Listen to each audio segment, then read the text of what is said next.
March 1983, northern Honduras. We reached that narrow mountain track just after first light, expecting signs of a simple convoy accident. What we found did not match anything I had seen in all my years in uniform. The truck lay on its side in a shallow cut below the road. The cab was crushed in front, but one green dash light still glowed. The engine felt warm when I touched it, which meant the crash was recent. Yet, the place was empty. No crew, no bodies, no sound of anyone moving in the brush, no marks showing men crawling out or being dragged off. Gear was scattered in the cab, wet belts, helmets, a rifle with a full magazine, blood on the seat, nothing else, no sign of a fight, no sign of a pullout. The road behind us was untouched. The road ahead was clear. My team leader kept staring at the windshield trying to understand how 5 men could vanish without leaving one clear track in soft ground. I kept thinking the same thing because the scene was too clean to make sense. Before we begin, please subscribe to the channel to show your support. I had been in country for only 3 weeks when we found the truck. I can still picture the way it rested in the ravine as if someone had placed it there with care. That detail stuck with me because it did not match the force needed to break a cab like that. Damn it, said violence instead control. I kept going back and forth between those two thoughts on the climb out. Our small Delta group had been sent to Honduras on a quiet task. No open roll, no uniforms when we moved. The year was 1983 and the border areas were full of tension. Guerrillas pushed in from Nicaragua. Honduran forces pushed back. The agency wanted eyes on the trails and on the routes used to move supplies. We were told to support that goal, nothing more. Most days that meant long walks through hard country and short reports sent through secured radio. My team had 5 Americans. Our leader was a calm captain who had seen more than he spoke about. The radio man was young but sharp. He liked to record odd signals and study patterns. Our medic was older than me and carried constant chest tightness that he tried to hide. The last man, our newest shooter, was steady but still learning how to pace himself in heat and weight.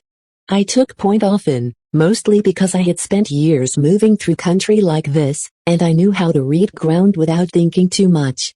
We had linked with a small Honduran recon group for this mission. Their lieutenant looked eager to prove something.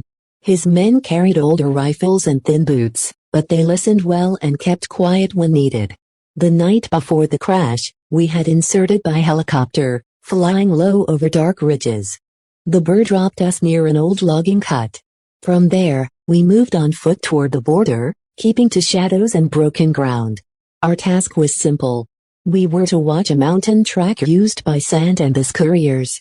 If we saw movement, we would record it and call for action only if the situation turned dangerous. No one expected a local military truck on that road. The Honduran lieutenant even said no official convoy used that trail anymore because the switchbacks were too narrow. Yet, there the truck was crumpled in a place that had not seen fresh tire tracks in months. When we reached the edge of the ravine that morning, everyone stopped at the same moment. Something felt wrong. It was not fear, more like a pause in the body, a quiet warning. The jungle should have been full of birds at that hour, but the space around the truck was silent. I remember thinking the silence felt heavy, like a blanket over the trees. I slid down first because the inclination did not bother me. The soil was loose from the truck's roll. I reached the cab door and opened it with care. The dash flickered once, then held steady. That green glow made the cab feel lived in, but the missing crew made it feel hollow. I touched the engine block. It held warmth. Not much, but enough to tell me the crash was not older than a few hours. The blood inside was thin and dark, already drying, but it had not been washed by rain. That meant the crash most likely happened after midnight when the sky was clear and still. The odd part was that the blood marks stopped at the door. A man bleeding that much would have left drips or smears on the ground as he climbed out. Instead, the soil below the cab was clean. I checked the back of the truck next. Tarps hung half loose and one strap had torn free. Under the cover, I found sealed drums marked as fertilizer. The markings looked new. Too new. The labels had crisp edges, the kind that do not last long in rough transport. Something about the drums gave off a faint sweet scent. It reminded me of cleaning fluid used in supply depots back home, but sharper and harder to place. The Honduran lieutenant moved around the cab while I checked the cargo. He kept asking where the men could have gone. His voice stayed low. The captain stayed near the road, calling out positions and forming a tight circle around the site. The younger shooter kept looking uphill instead of at the wreck, as if he expected someone to appear on the road at any moment. We saw no drag marks, no tracks, no sign of a quick escape. A truck accident in this terrain would usually leave footprints from rescuers or from the crew trying to climb out. Instead, we had a perfect absence. The captain told me to step back while he looked at the manifest. The booklet had clean pages with neat writing, but the unit names did not ring true. He folded the pages and slipped them into his chest pocket without a word. Our radio man found the truck set still switched on. He listened for a few seconds, then handed me the receiver. All I heard was a soft hiss and a repeating crackle like someone breathing through cloth. It came in a slow rhythm, too steady to be natural static. The lieutenant asked if guerrillas might have taken the crew. I understood why he said it. That was the simple answer. But nothing here looked simple. Guerrillas did not leave rifles with full magazines. They did not leave gear worth taking. They also did not erase tracks. The captain ordered us to hold the site until we received instruction. We pulled security, checked the slope, and scanned the brush until our eyes etched. Nothing moved. Nothing changed. It was as if time around the ravine had stalled. When I climbed back to the road, I took one last look at the truck. The green dash still glowed through the smashed windshield, steady and quiet, as if someone inside had just stepped out for a moment and planned to return. We held that road for most of the morning, waiting for guidance. The captain kept the team close, not because he feared a fight, but because he felt something off in the way the scene held still. I moved along a slope again to check for fresh sign. The soil showed the truck slide and nothing else. No broken branches beyond what the roll caused. No torn clothing, no gear dropped in panic. It was the kind of quiet that made a man check his own pulse. Our radio man kept working with the truck set. He sat by the cab door with his headphones on, tapping a small recorder he carried in his chest rig. I watched him tilt his head as if trying to catch a faint voice behind the static. After a minute, he waved me closer. He handed me one earpiece.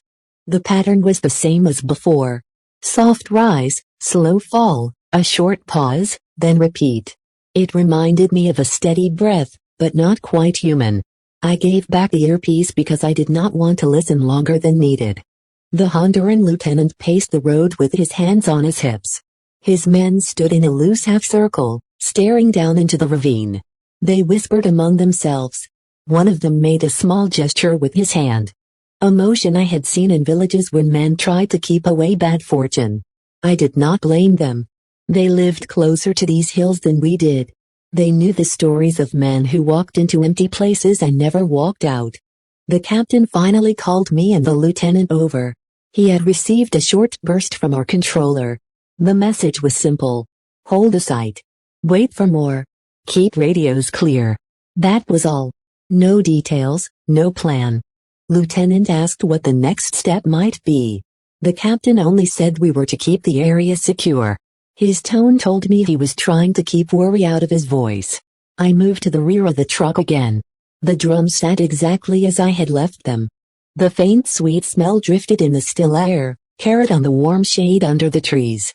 Each time I caught that scent, I felt a light dryness in the back of my throat. The medic joined me after a while. He took one slow breath, then stepped back.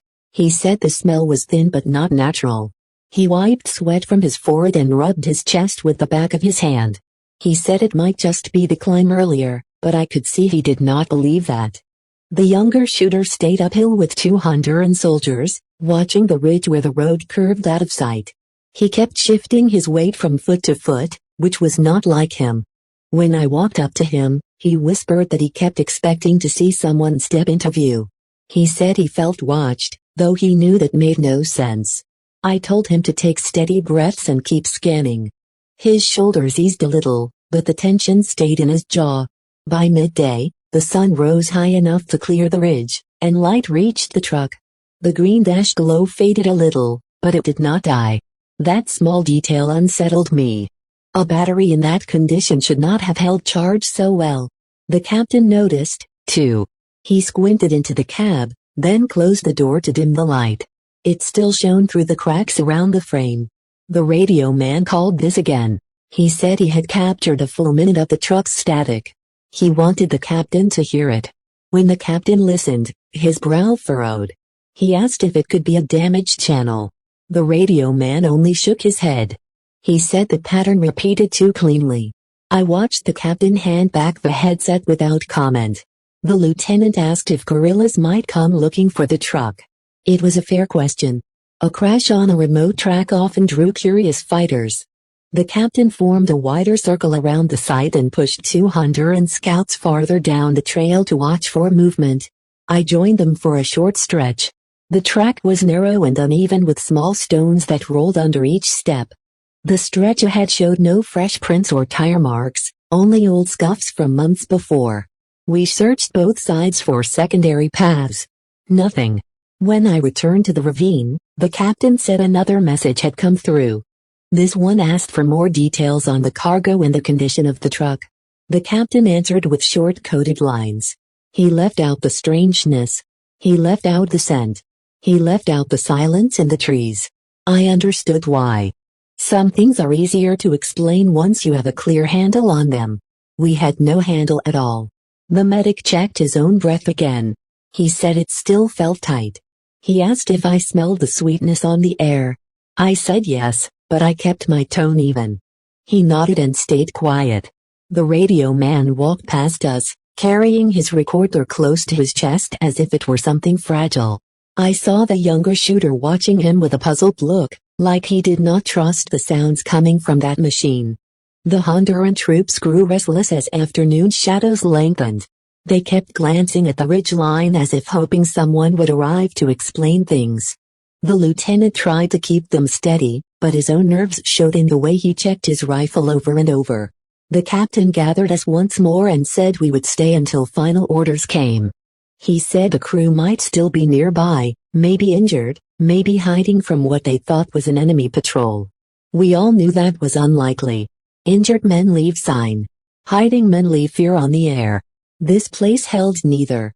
As the light shifted to a softer tone, I took a last slow look at the scene. The truck, the drums, the glow inside the cab, the silence. Each piece felt disconnected, but somehow linked by absence. We waited for word, standing guard on a road that felt like it had been waiting for us long before we arrived. Night reached us fast on that ridge. The captain set a tight defensive ring around the truck. He placed me on the slope above the cab, where I could see both the road and the cut below. The radio man stayed close to the wreck because he still wanted samples of the static. The medic took a spot with good cover so he would not need to move much. Our youngest shooter watched the bend where the track dipped into deeper brush. The Honduran soldiers filled in the gaps. We kept lights off. No fire, no talking above a whisper. The jungle held the same unnatural stillness it had shown all day. I remember kneeling behind a fallen trunk, listening for anything that might hint at movement. Nothing came. My own breath sounded too loud in my ears. The sweet smell from the drums did not spread far, but every now and then it drifted up the slope in a faint wave. I tried to ignore it. The medic coughed once, then again, each time quieter than the last, as if he did not want the sound to travel. He rubbed his chest and tried to smile when I looked his way. The smile did not last. The green light in the cab glowed like a small star in the dark. It bothered me more than I expected. I kept checking that glow, half convinced it would shift or flicker. It never did. It stayed steady as if someone inside sat at the wheel watching us through broken glass. A little after midnight, the radio man touched my shoulder.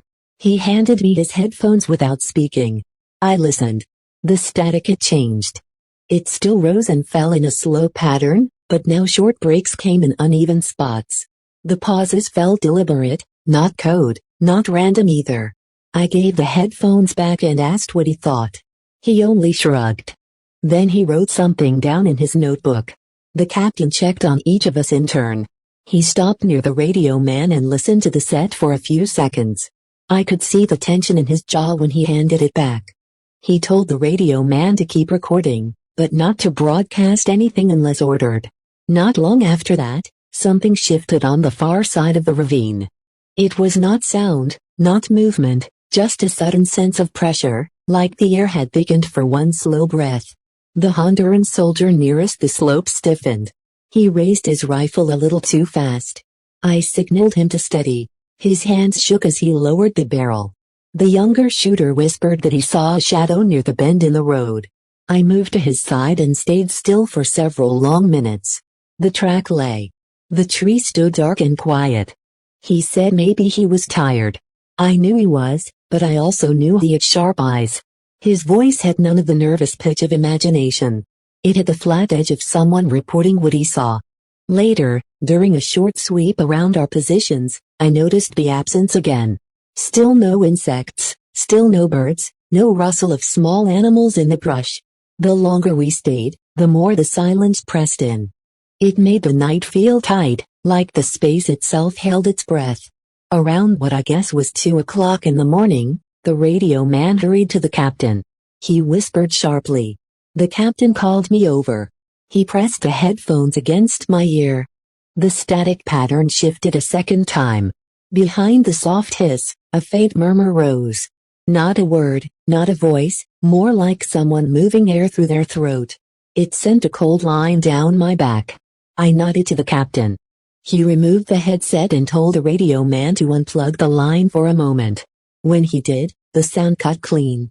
When he plugged it back in, the same murmur returned. The Honduran lieutenant came over soon after. One of his soldiers had vanished. He had been placed on the lowest point of the road near a thick tree. When the lieutenant checked the line, that spot was empty. The man's rifle leaned against the trunk. His pack lay open beside it. The ground around the position showed no drag, no scuffle, no prints, just soft dirt with a faint outline of boots that had stood in the same spot for hours. The captain took 2 of us to search the immediate area. I followed the shallow ditch down the slope, checking for broken roots or disturbed leaves. Nothing. I circled the tree twice. The branches climbed straight up. No sign of someone climbing or slipping. I swept a small arc beyond the perimeter. Only untouched ground. The Honduran lieutenant looked shaken. He said a man would not have left his post. I believed him. No soldier walked off into dark brush without a sound. The only time men left their rifles behind was when they had no say in the matter. We returned to our positions. The captain instructed a lieutenant to pull his remaining men closer. We tightened the circle and shortened the gaps. I saw fear spreading through the Honduran soldiers. Their eyes kept shifting toward the ravine where the truck rested as if expecting something to climb out. The medic's cough worsened in short bursts. He said he tasted metal with each breath. I checked his temperature but felt no fever. He said he did not want to leave his spot. He feared that moving around would spread whatever caused the tightness. I told him to drink water in small sips. He nodded and leaned back against the lot behind him. The radio man gave the captain another note. He said the murmur grew louder. He said the pattern began to match the timing of our own radio checks earlier in the day. The captain told him not to speak that thought aloud. The radio man understood. Hours passed without change. We held our ring around a truck that gave us no answers. I studied that green glow over and over, thinking about the missing crew and the missing soldier. I wondered if we were missing something obvious or if the situation was far outside the normal lines we live by. Near dawn, the captain finally received a message. The light on his radio blinked once. He listened for a full minute. When he stood, I saw the strain in his shoulders. He called us in. He said the order was clear. Document the site. Photograph everything, then prepare to destroy the truck and its cargo. No recovery of bodies, no attempt to move the drums. When the job was done, we would move at once to a pickup point 2 clicks west. The lieutenant asked if we should search again for his missing man. The captain said we would sweep once more after sunrise. Then we would follow orders. As the first thin light touched the ridge, I looked down at the truck one more time. The glow inside the cab seemed weaker, but still steady. For a moment, I imagined a figure sitting in the driver's seat, back straight, hands on the wheel, waiting for us to finish our work. At first light, we moved into a slow, controlled sweep around the crash site. The air felt heavy as we stepped off. The medic stayed close to the road because his breathing had worsened. The Honduran lieutenant guided two of his men toward the lower brush. I took the slope above the truck again, checking each patch of ground as if it might hold a clue we had missed during the night. Sunlight reached the ravine in thin lines. When I stepped down toward the wreck, I noticed small marks on the side panel I had not seen before. They were faint scratches, almost worn smooth by weather. I brushed off a layer of dust. Beneath it, I found the outline of older paint. Same color, same unit symbol. The truck we stood over had markings that looked touched up, as if someone had tried to cover an earlier set. I called the captain over. He studied the panel, ran his thumb along the scratches, then stepped back and thought. While we examined the truck, the radio man looked at the DR.